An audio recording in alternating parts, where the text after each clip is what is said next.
Hi dear friends and subscribers of Cricket Happenings. Welcome back to the favorite show Cricket Happenings. Well, as you know now, there are no matches today, but yes, there are two matches happening. One is, as you know, I am actually broadcasting this Cricket Happenings on a daily basis from Canada, and well, I would be talking about a match between Canada and Zimbabwe, where actually the match was actually won by the host Canada. In fact, not a host. In fact, Canada are in Zimbabwe playing a series of one-day internationals. As you would remember, Zimbabwe actually beat Canada in the first one-day international, and this is the second one-day international just played at the Harare Sports Club in Zimbabwe, and Canada managed to win that match. I wouldn't say very convincing, but definitely they won the match against the Zimbabwe team. It is not a Zimbabwe full team, it's the Zimbabwe A team which defeated Canada, and now the Zimbabwe A team have lost to Canada by 3 wickets. I'll be talking about that match, and also there is one more match which happened that is as a part of the preparations for the World Cup 2015. Scotland and Ireland were playing at the Dubai International Cricket Stadium, and Ireland won the match there by 3 wickets. So we'll have a brief look at that. And other than that, we'll look at the cricket news because there are no international matches happening. So basically, we look at some cricket news. Now, the first news that I would like to look after, as you know, yesterday West Indies had such a historic victory. As I said, it resulted in the most successful chase ever in T20 cricket history when West Indies went on to usurp the South African total of 231 with absolute poise there. And well, as you know, Chris Gayle was the master who actually led the way with that brilliant 90 runs that he made.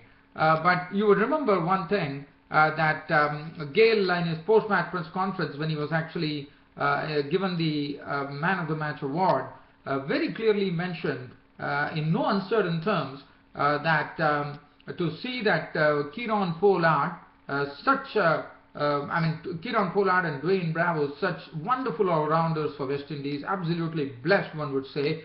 And he said that without those two players, he felt that they were really hard done by. And he says the team was looking so strong with the presence of Dwayne Bravo and Kieron Pollard, and now here they are without those two. And he says the World Cup 2015 for West Indies is something which is not going to be easy. It's going to be tough, and he felt for them. And he also said, as I said, in no uncertain terms, that these two players should be permanent players. I mean, they should have definitely been a part of the West Indies cricket squad.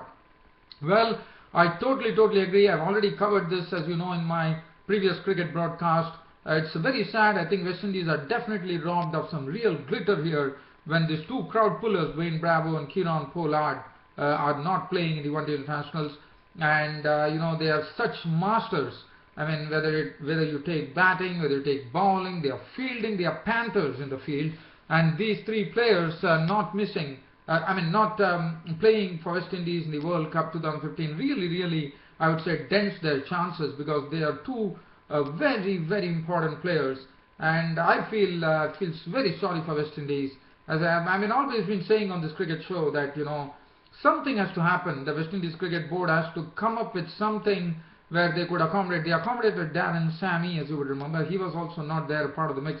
Then he was accommodated. But at least I would really plead to the West Indies Cricket Board to please include Kieron Pollard and Dwayne Bravo into the mix and make this World Cup a very successful one for the West Indies.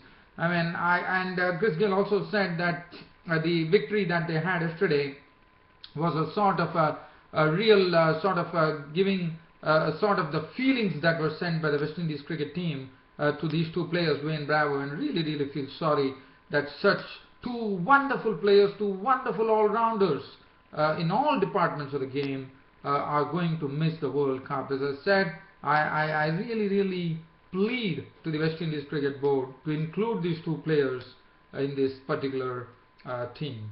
Well, good luck to Kieron Pollard and Dwayne Bravo. Well, that is some news that I wanted to talk about. And then I also talked about the Pakistani captain, the successful. And in fact, you would know that Misbah-ul-Haq recently equaled the fastest Test century scored, which was actually held by Vivian Richards of West Indies of 56 deliveries, and Misbah-ul-Haq against, I reckon it was against Australia, that he went on to slam that century against Australia, I suppose, and he got the fastest century of 56 balls. And what a shame that Misbah-ul-Haq has decided to hang up his boots in Test cricket. But yes, he will definitely be carrying this wonderful record in his cupboard of having the fastest century by a cricketer. In the sense, he and Vivian Richards now holds the they hold the record for the fastest century in cricket, as you know, fastest century in Test cricket of 56 balls.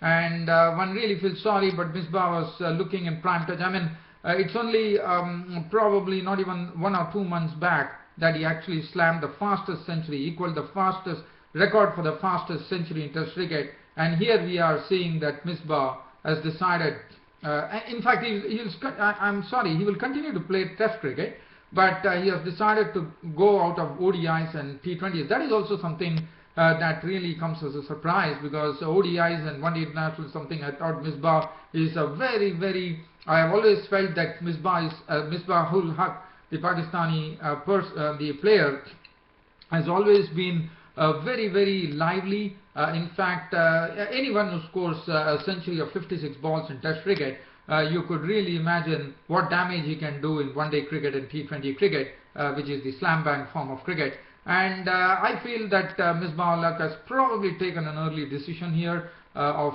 quitting ODIs and T20s after the World Cup. I only wish that he plays on, because I thought he has still some, and I always feel that Misbah-ul-Haq is sort of a stabilizing influence on the Pakistan cricket team, because he always delivers when the chips are down. And not only that, when the time comes, he really can bring out the Pakistani team out of a crisis, and many a time he has done that, and he has actually led the way.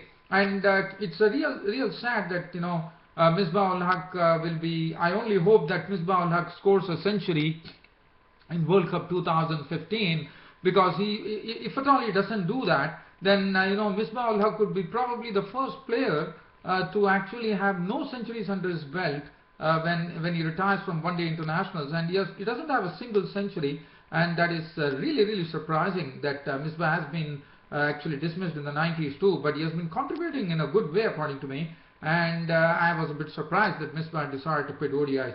On the other hand, Shahid Afridi has decided that he would be quitting Test cricket for sure, one-day internationals for sure, but he will continue to play T20s, and his eyes are fixed on the probably the 2020 T20 World Cup, which is going to be played in India in 2016, I suppose. I just need to really get my memory right here. And Shahid Afridi has also hinted that that would be his last, that would be his swan song as far as international cricket is concerned, because he would love to retire after actually winning that cup, the T20 World Cup in India. So Shahid Afridi is another one who is really eyeing retirement, probably after the 2016 World Cup, and he has said that he would like to win the T20 World Cup for Pakistan in the tournament in India. That is one thing. Other than that, the news which is coming up is Ryan Harris, the Australian bowler, who has not been selected for the World Cup, probably is going to miss the West Indies tour, unfortunately, because of his family commitments. And the other news, well, as you know, Ryan McLaren has come out from South Africa, as he was not preferred. Ryan McLaren was dropped from the South African cricket team, probably due to competition for healthy cricket. But Ryan McLaren, I thought, he's a complete package, and he was looking good. I mean, his batting, bowling is always a good contributor, and one really feels sad for him. He has really come out and spoken openly that he's not happy that he has not been selected for World Cup 2015. Well, my thoughts are with you, Ryan McLaren. I feel these two players are really hard done by. One is Ryan McLaren from South Africa. One is James Neesham from New Zealand, who was dropped, and Grant Elliott was actually Grant Elliott was selected. and also, as I said, West Indies without Kieron Pollard and Dwayne Bravo. One really feels sorry for these players here. Okay, so now let's get back to some cricket here, international cricket. As I said, I do this broadcast from my studios in Canada, and as I said, Canada are out here in Zimbabwe playing at the Harare Sports Club. They already lost and in fact Canada are playing the Zimbabwe A team, and they lost to the Zimbabwe A team in the first one-day international. Today was the second one-day international, which actually Canada redeemed something by actually winning the match by 3 wickets with 8 balls remaining. Just talking about the game, Zimbabwe A, well, they put on 238 for 8 after batting first of their 50 overs. Contributions coming in from Sibanda, 32 of 44 balls to 6 balls, who played a wonderful innings in the last one-day match against Canada by taking his team to victory. Moore made 38 of 53 balls with 4 fours and 1 6. Mutumbami, the wicketkeeper, an aggressive aggressive batsman, made 68 of 85 balls with 8 fours. And then 34 coming in from Prosper Tsayan, and beaten 34 at that, of 24 balls with 1 4 and 1 6. And Zimbabwe went on to a score of 238 for 8. Chibaba could make only 6 of 19 balls with 1 4. 17 coming from Malcolm Waller of 20 balls with 1 4. 15 from Mutumbodzi of 31 balls with 2 fours. Mashangwe made 1, and Masakadza, Shingirai Masakadza making only 10. So, and Muzurubani was not out on 5. So now talking about the bowling as far as the Canadian bowlers were concerned, Pervez had none for 56 of 10 overs and 2 maidens.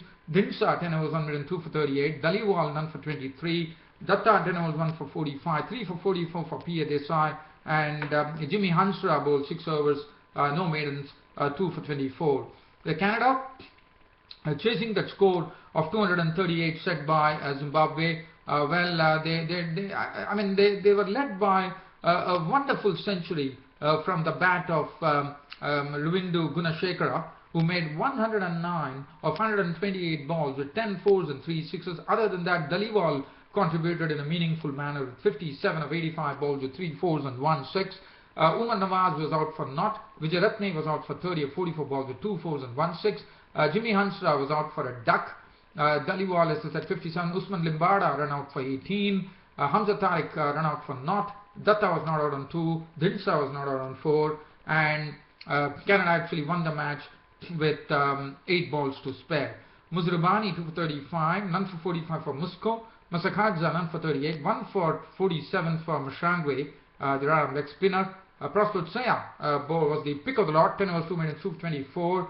Sibanda bowled 1 over for 15, 1 over for 17 for Chibaba. Mutumbodzi bowled 3 overs 1 minute and none for 8. And Canada won the match. So they leveled the one-day series here, but there are still more one-day matches to come. So that is as far as that particular match is concerned. The other match that we are talking about is Ireland and Scotland.